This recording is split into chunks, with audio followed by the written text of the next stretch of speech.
What an incredible rally by Donald Trump. September 17th, 2020 in Wisconsin. Donald Trump just got done doing this rally. I thought it was great. I mean, he literally just went on and on and on for an hour and a half, off script, having fun, very high energy, having tons of fun. It was really cool to see. This is something that Joe Biden could never do. This is a real presidential campaign. This is a real, genuine movement. This is a movement of the American people, and everybody is so fired up, and Donald Trump is doing it, and it's so great to have the rallies back. And they're not rallies anymore. They're peaceful protesters. I think that's brilliant. That is so brilliant, because the Democrats, of course, have been supporting mass gatherings of tens of thousands of people marching shoulder to shoulder, screaming at the top of their lungs for literally months and months and months, day in and day out on end. And so it's just genius. Trump has a special, unique ability to come up with stuff like calling this a peaceful protest. I love that. This is obviously worth it. In terms of this is the very core of what our First Amendment protects, is political speech and freedom of association and stuff like that. So I love to see it. I'd love to go to one of these rallies. I love watching them on Twitch. They're incredibly entertaining. Donald Trump is very, very, very entertaining to watch and fun to watch and exciting, and every one of these is different, and he has a lot of fun doing it, and the crowd is chanting, we love you, we love you, we love you, and other stuff. And I just thought it was fantastic. You actually see the enthusiasm happening at these rallies, but also you see it happening online. I've got over 100 people watching me right now, and I asked in the middle of the peaceful protest, how many of you are more enthusiastic? Type of 1 if you're more enthusiastic, type of 2 if you're less enthusiastic compared to 2016. And it was a wall of ones. 1. I pretty much everybody that's a Trump supporter is more enthusiastic now than they were in 2016. And I'm seeing it now, just a wall of ones. And I'm the same way. I'm way more enthusiastic now than I was in 2016. I am way more enthusiastic now. The other thing is Trump has turned this campaign into a campaign about America and the Constitution and our founding ideals and our founding principles, because the Democrats have been attacking that so much. I mean, Donald Trump had an event today at the Constitution Day where he called out the 1776 Commission and the National Garden of American Heroes. And I was commenting earlier, this is the new front in the culture war, right? I mean, we all remember the culture war from decades ago. In the last several decades, we were in a culture war, and starting in the 60s, you might even say. The Democrats and the left-wingers have been winning the culture war, obviously, in every way, pretty much from the 60s. But this is the new sort of moment in the culture war where it's not just culture, it's political, and it's societal, and it's legal, and it's about our Constitution and America's founding principles and ideas. But it is sort of cultural, too, like in terms of, are you patriotic? Do you love the country? Do you respect the country? I mean, Democrats are now taking a political position of being opposed to the Constitution, opposed to the American flag, opposed to American history, opposed to America's founding ideals, opposed to the Declaration of Independence. They support banning churches, shutting down businesses, putting people under house arrest without any due process. They're anti-cop, they're anti-law enforcement. And so the Democrats have made this into a situation where now it's political to actually support the American flag. Now it's political to support the U.S. Constitution because Democrats have gotten so extreme. And I just don't understand how the Democrats expect that this is going to be a smart political move for them to come off as being opposed to America's Constitution, opposed to America's founding ideals, and being opposed to the flag and all of this insane stuff. They supporting a banning on churches, a nationwide house arrest for all citizens with no due process and no other sort of rights. Bill Barr just recently said that these lockdowns where they've banned churches and they've forced people to stay in their home and put people under house arrest, essentially, effectively, is the greatest violation of civil liberty other than slavery in American history. And Bill Barr is right. And I am so proud to have been, throughout this entire coronavirus process, been completely opposed and against all shutdowns, all lockdowns, all bans on church, all bans on gathering, all business closures, and who does the governor think he is, telling one business they're essential and another business they're non-essential? Governors and public health officials absolutely do not have the power to tell one business they're essential and another business they're non-essential, especially without any kind of notice or opportunity to be heard or any kind of process whatsoever. So this is an incredible violation of civil liberties that has happened, and I'm so proud to have been against it, and I'm so happy that President Trump recognized it and Bill Barr understands how draconian this stuff was. And frankly, I'm in favor of a constitutional amendment to clarify going forward that we will never have lockdowns again in this country. We will never have shutdowns. We will never have a unilateral executive order by any official forcing healthy people to stay in their homes and preventing people from traveling and moving and all this draconian stuff these Democrats and some Republicans did. And we need to have new constitutional amendments that clarify that we absolutely do not, our rights do not go away just because people are getting sick, or just because there's a virus going around, or just because there's an epidemic, or even a pandemic.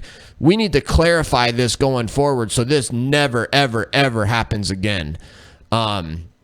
The other thing that I really liked about Trump and kind of where he's at and where the campaign is at right now is Donald Trump has really made it important to recognize what's going on in our schools and in the academy right now, because that's where a lot of our problems have happened. And this goes back to American history and Trump talking about the 1619 Project, what the New York Times did, trying to make America being started in 1619 when the first slave was sold in America instead of 1776, which is just exactly the opposite of the truth. And America's founding was based on all men being created equal and set this country on a path to ending slavery and fulfilling that promissory note, as Martin Luther King Jr. called it.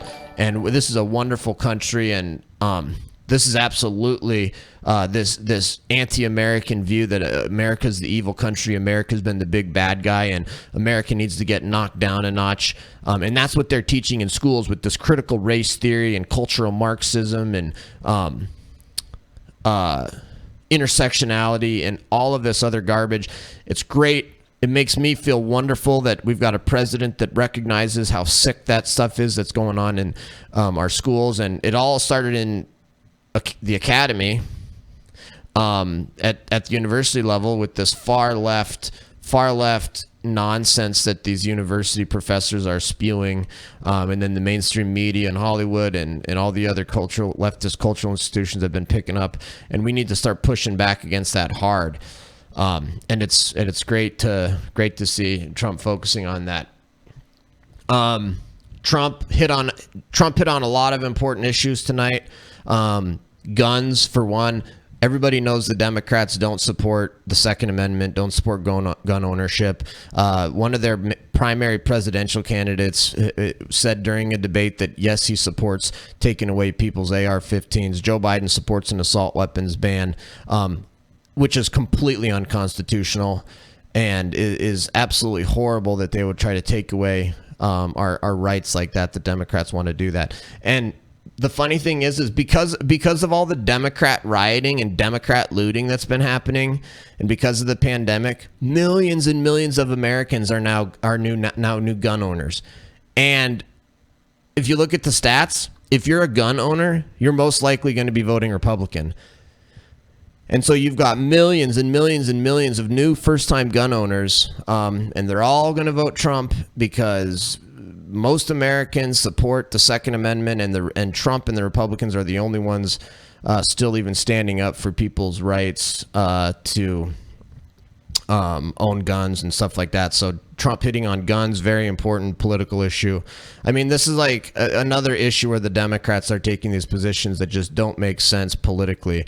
Donald Trump hit on the economy. Everybody knows Trump has been awesome on the economy, you know, cutting taxes, cutting regulations, promoting economic development, better trade deals.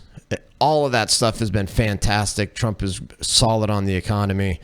Unfortunately, obviously, we got hit with the pandemic, which is obviously not Trump's fault. But Trump hit on the economy. I thought that was good. Trump is also bringing up suburbs a lot lately. I think that's a really important issue. That's another sort of far left wing idea from the Democrats that started in the academy about, you know, how suburbs are somehow bad and suburbs are racist and suburbs are this. Never mind the fact that lots of minorities live in suburbs and like suburbs, but Democrats wanting to force, you know, low income subsidized housing into the suburbs and do away with single family homing residential because of social justice and their push for justice. And it's lunacy, and it's an extreme position, and it happens to be extremely unpopular. So it was good to hear Trump talk about how he's not in favor of that. Taxes, obviously a big issue. I mean, again, like Democrats are running on raising taxes and raising taxes on the working poor in the United States. I don't care what Joe Biden says. You can't pay for what they're proposing by just raising taxes on the rich. And even if you do just raise taxes on the rich, that actually ends up hurting the working poor. And so, but you know, Joe Biden has signed his pact with or his manifesto with Bernie Sanders. And Bernie Sanders admitted he does want to raise taxes on the American working poor, like anybody making over like $20,000, I think it was, or something around there, which is American working poor. And they want to raise taxes on the American working class so that they can pay for all this nonsense, such as free health care for illegal aliens. Think about how sick that is, to raise taxes on the American working class to try to give free health care to illegal aliens. That's not good. That's not fair. That's not moral. And that's certainly not politically smart. Trump hit on energy issues. I think energy issues are really important. That's another huge success under the Trump administration is energy. And how not only is America now energy independent, I remember back throughout the last couple of decades that energy independence was always this thing that America was trying to get. We want to be energy independent. We want to be energy independent. Now we should be all celebrating day in and day out how awesome it is that America is now energy independent. Instead, you never hear about it in the news because it doesn't fit the narrative, and it's a good story for Trump. And if your goal as the mainstream media is to run 99% negative stories, which is what they do, then you're not going to run a story about America now being energy independent because that's good for Trump. But now we're energy dominant now, and Trump has done a great job in and of course Democrats, they're extremists. They're nut jobs on energy too. They literally want to ban fossil fuels. They literally want to ban fracking. They want to ban oil drilling. They want to bankrupt this country by trying to fund companies like Solyndra, which, if you call what happened under Obama, that solar power company got $500 million of taxpayer money, squandered it, and was corrupt and everything else. And that's what happens with government handouts and stuff. But the Democrats have extreme positions on energy too, and I think it's smart for Trump to point that the energy issues out. Trump talked about his support amongst blacks and Hispanics tonight. This could be one of the ways that Trump ends up with an all-out, blowout landslide victory. And I think we have seen a lot of polls lately where Trump has incredible support amongst black and Hispanics, record support. He was leading amongst Hispanics in Florida in a recent poll. He's shown 35%, 40% approval amongst African Americans in other polls. And it doesn't matter. It doesn't matter whatever else happens. If Trump can get those kind of numbers from blacks and Hispanics, the election's over and it's a landslide victory for Trump. And I think it's smart for Trump to keep bringing that up and really focus on those communities. And I think blacks and Hispanics should vote for Trump because, for the same reason white people should vote for Trump. He's a good American president. and he's doing things right. Like, I don't believe in pandering to people based on their race and defining people by their race and saying who they should vote for because of their race. I think Americans should vote for Trump regardless of the race. But because the left and the Democrats have made us talk this way and categorize people by their race and everything, I guess, that's how we have to talk about, and the polls show that. But if Trump can actually get those kind of numbers with blacks and Hispanics, huge success. Good thing he's talking about that. The thing about the polls, Trump brings up the polls, and there was something recently I've thought about with the polls is, think about this. They're somebody you work with. They're not really political people. These are people, all millions of Americans who are not super political, who support Trump and will vote for Trump, but they will never, ever, ever admit it in public. They will never admit it in public.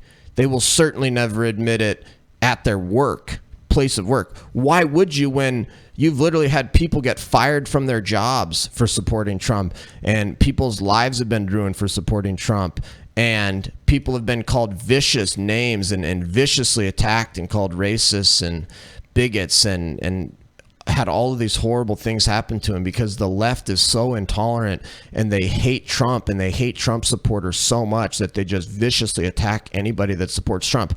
So given that we live in a situation like that where the left will viciously and viciously attack you and call you names and try to ruin your life and cancel you if you're a Trump supporter, dude, most people most people aren't going to admit that publicly, that they're a Trump supporter, and they're not going to admit it to a pollster either. And actually, the polls show that Trump supporters are way, way, way more likely to be concerned about saying their political positions in public. And this is not because of their political positions or Trump supporters' views being problematic at all, because they're not. It's literally the intolerance on the left and the hatred on the left that they just don't want to deal with it. Talking about Biden, I think Donald Trump did a good job of talking about Biden, and he is shot, he's tired, he's incompetent, he's corrupt, he has no values, he has no principles. Nobody knows why Joe Biden's running. Nobody knows what it is that gets Joe Biden up in the morning and excited about politics, other than his own power and his own legacy and his own family. And Biden is just a horrible, horrible candidate, and it's just pathetic how bad of a candidate he is. He might be a worse candidate than even Hillary Clinton was. And so and I think Trump is hitting all the right attack notes on Biden, because boy is Biden in trouble. Donald Trump did talk about some of his foreign policy. I think Donald Trump has obviously had tons of success on foreign policy. It's amazing. You go through like taxes, energy, foreign policy, the economy, guns, schools, the justice system, criminal justice reform, education. Trump has Space Force, military funding. I mean, Trump has so many successes. It's actually incredible how much he's accomplished. Even facing some of the worst scams and hoaxes in American history against him, he was still able to accomplish a ton, including Middle East peace. And he started no new wars. This is incredible, you guys. But all of the neocons and the pro-war Republicans and the never Trump Republicans who really love the Iraq war and stuff, they're all Democrats now. Colin Powell, now a Democrat. Bill Kristol, now a Democrat. All of the pro-war people are now Democrats. Donald Trump is more anti-war than Joe Biden. Donald Trump opposed the Iraq war and Joe Biden supported it. Donald Trump hasn't started any new wars. Donald Trump's the first president in 40 years to not start a new war. It's incredible to think that it's the Republican who's actually the anti-war candidate, and then Trump tries to bring our troops home from Germany or the Middle East or Syria, wherever it might be, and then Democrats attack him and stuff. And so, the fact that Donald Trump has actually accomplished Middle East peace deals and not started any new wars, It goes directly against everything the Democrats said that would happen with Donald Trump, and has proved the Democrats and the left wing so completely wrong on the world and on foreign policy, on Trump and everything else. And I mean, Trump is spot on with hitting his foreign policy successes and his peace deals and no new wars and everything else. I talked about the enthusiasm gap a little bit. The enthusiasm gap is off the charts. I think the Trump voters' enthusiasm is truly insane. I think everybody that voted for Trump in 2016 is going to vote for him again in 2020 this year, and I think they're even more enthusiastic about doing so. I think Donald Trump, I've noticed several times over the last couple of months, Donald Trump is actually focusing on what we need to teach our children. And he's brought this up a whole bunch where he's said, American citizens, please listen to me as your president. Please teach your children the truth about America. Teach your children the truth about history. Teach your children that America is the greatest, most exceptional country ever. Teach your kids that America was founded on some of the most universal justice ideals of all time, and it's the greatest country ever, and we're a wonderful country, and we've had way more positive influence on the world than negative, and et cetera, et cetera. And because the Democrats are teaching the exact opposite of that. And so I think it's interesting to hear Trump kind of talk to the parents about what they need to teach their kids. And I think that's really important. Obviously, one of the ways we got to this situation we have politically and educationally in this country is because of the academy and the education system teaching lies and stuff. So I guess Trump has done the 1776 Commission, which is focused on teaching more patriotic history of the United States, which is awesome. He's also got the National Garden of American Heroes, where we're going to build new statues, because if the Democrats and left-wingers are going to tear down statues, we're going to build more statues. So those things are genius politically. I'm so happy and so excited that we're putting up more statues, and I want to see statues of Christopher Columbus and George Washington and who's the Delaware guy, Rodney something Rodney, one of the founding fathers from Delaware. They tore down his statue, but Trump just said we're going to include him and we're going to do a new statue of him in the National Garden of American Heroes. Love it. The other thing this is something that I've noticed a lot lately with Democrats. They literally are blaming the fact that Americans died from coronavirus on Trump. It's mind-boggling how brainwashed you would have to be to actually believe this. But I guess that's what the media is telling people out there, and they're actually believing it. They're actually saying 180,000 Americans died, and that's Trump's fault. It's like, oh my gosh, you guys are actually covering for the Chinese Communist Party. If you're actually trying to blame the American president for the coronavirus pandemic instead of placing the blame where it belongs, which is on the Chinese Communist Party, you are literally providing cover for the most evil, corrupt, horrible, grotesque, disgusting, horrible organization on earth, which is the Chinese Communist Party. And so Democrats are actually providing cover for the Chinese Communist Party by trying to blame Trump on coronavirus. There's no basis to do that. I could talk about the coronavirus for an hour and stuff, and I've done it before on my Twitch streams. Suffice it to say, none of these deaths are Trump's fault whatsoever. The funny thing is that if you're going to blame any Americans, you would need to blame the Democrat governors who sent coronavirus patients in the nursing homes. And then you got to blame all the Democrats who are literally have been marching in crowds and rioting and looting and mass protesting since May, day in and day out. Tens of thousands, day in and day out. Tens of thousands of leftists marching in phalanxes, screaming at the top of their lungs, shoulder to shoulder. And then somehow the coronavirus spread is Trump's fault. It's like, wait, was Trump the one that was promoting and attending mass protests day in and day out and day in and day out and week in and week out, month in and month out? No, he wasn't. It's like, if you guys these Democrats are literally going to go out and the media, of course, supported the mass rioting and looting, and even public health officials supported it, which is when they lost all credibility. But it's obviously a left-wing Democrats have, I mean, it finally got so bad that Joe Biden just recently had to condemn the violence. But for months and months and months, left-wing violence was happening in parts of these mass gatherings and mass protests, and the Democrats never said one thing about it, and it was horrible. And it, it's mind-boggling to see from the left wing and the Democrat Party, them try to blame it on Trump when they're the left wing is the one that was violating all social distancing and public health guidelines for literally almost the entire pandemic. It's been almost the entire pandemic that the left wing has been violating public health guidelines and orders with their mass rioting and mass looting. It's absolutely absurd. I think it was smart for tonight for Trump to bring up the fact that he actually built the wall. And no, obviously he didn't build as much of it as he had wanted or get as much money for it because he was stymied every step of the way by Congress and the courts and left-wing groups and left-wing state governments. And I mean, the Democrats literally shut the government down to prevent Trump from getting money to fund the wall. I mean, Democrats went to the mat and shut the government down to prevent Trump from getting wall funding.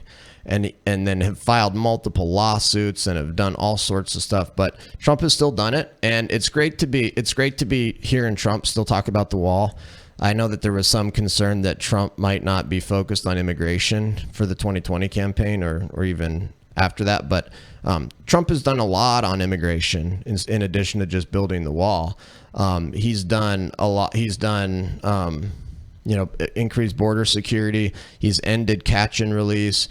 He implemented the stay in Mexico policy. He's increased our vetting process. He's got the Mexican military guarding the border. He's got deals with the Central American countries. And so we actually have less illegal immigration now than I think we've ever had. And that's extremely popular. This is another situation where the Republican policy position is extremely popular. Americans want our border secure.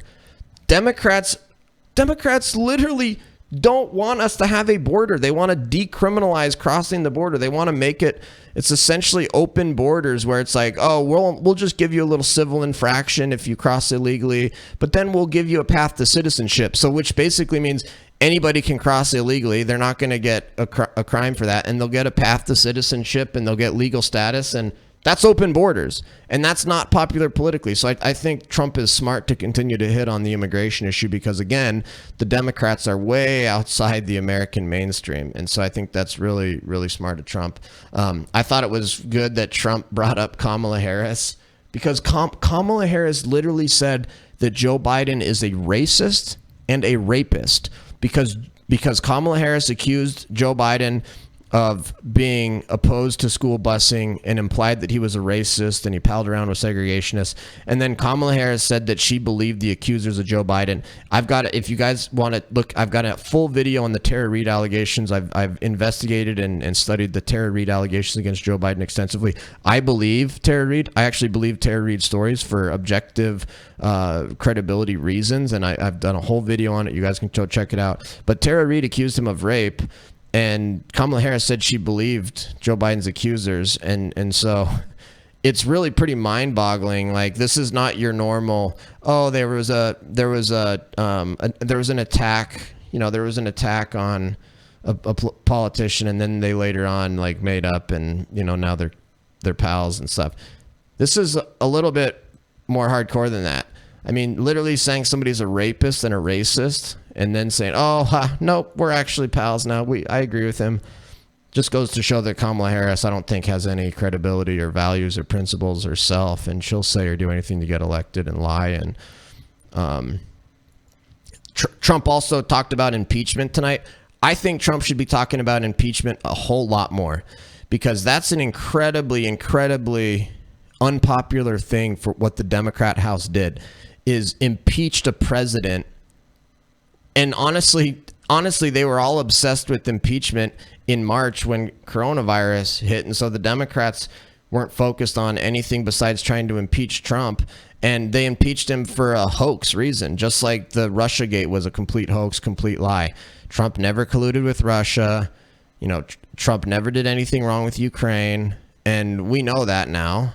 And I think Trump should be talking about what the Democrats did with the impeachment and with the Russiagate hoax more and more and more, because the American people don't like it when the House impeaches a president for no reason whatsoever, wastes all of this political firepower and time and energy on an impeachment that they knew from the beginning had no chance of success.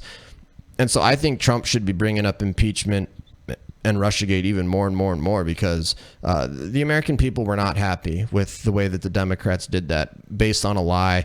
I mean, Adam Schiff out and out lied about what the phone call was, and the entire premise of the impeachment was a lie. And it was a waste of time and energy, and we knew from the beginning that it was a waste of time and energy. So I don't think that was smart that Democrats did that. I think Trump should be bringing that up a lot more. Overall, I think the rally and the peaceful protest, I mean, was extremely fun and entertaining to watch. Trump is an incredible entertainer, very, very fun to watch. To get up there and just entertain for an hour and a half straight is remarkable, and it's something Joe Biden could never even dream of doing. One thing that I liked is that Trump has talked about his second term agenda, and he has an incredible second term plan. He wants to land an American on Mars and plant the American flag on Mars.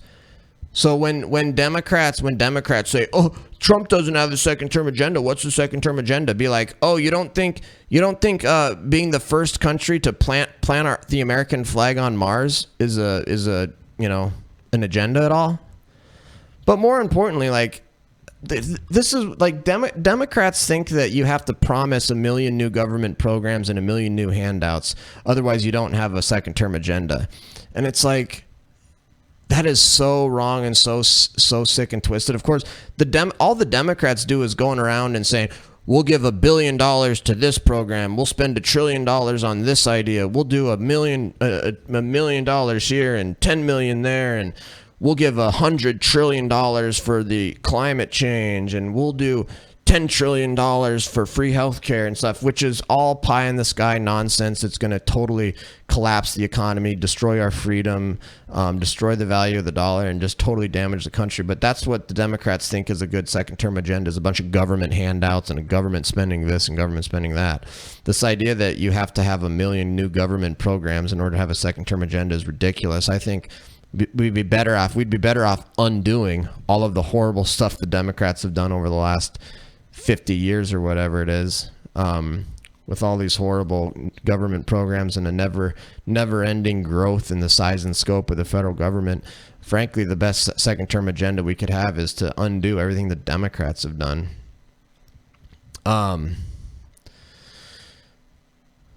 So that's it, guys. Hope you guys liked it. Don't forget to hit that subscribe button on YouTube and follow me on Twitch.